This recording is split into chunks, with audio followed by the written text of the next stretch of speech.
আসসালামু আলাইকুম রহমতুল্লাহি ওয়া আজকে আরবি শিখনের দ্বিতীয় দিনে আপনাদেরকে স্বাগতম। আজকে আমি আপনাদের জন্য কিছু শব্দ নিয়ে এসেছি যেগুলো দিয়ে আপনারা সহজেই আরবিতে কথা বলতে পারবেন। চলুন আর দেরি না করে এবার আমরা চলে যাই। যেমন দায়িত্বশীলকে আরবিতে বলে মাসুলিয়া, আর যেটা দায়িত্ব শুধু দায়িত্ব তাকে আরবিতে বলে মাসুল।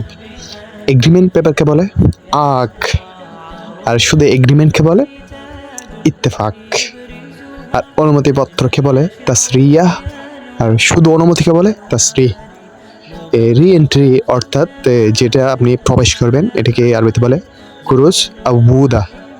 আর যেটা ফাইনাল এক্সিট অর্থাৎ আপনি বাহির হবেন এটাকে আরবিতে বলে কুরুজ নাহাইয়া। রিনিউ অর্থাৎ রিনিউকে বলে তাজদিদ। আর ট্রান্সফার যেটা আরবিতে বলে হাউইল। আর আপডেটকে বলে তাহদিদ।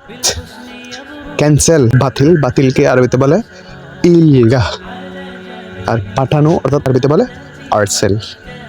আর জেনে নেওয়া অর্থাৎ আপনি কিছু জানতে চাওয়াকে আরবিতে বলে মালুমাত।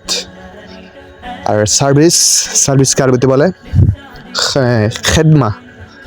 আর সেবককে আরবিতে বলে খাদেম। সেবিকাকে আরবিতে বলে খাদ্দামা। হিসাব রক্ষককে আরবিতে বলে মুআইসেফ। ডকুমেন্ট ফাইলকে বলে মালাপ। আর পেপারকে বলে অরাকা। ধন্যবাদ সাথে থাকার জন্য।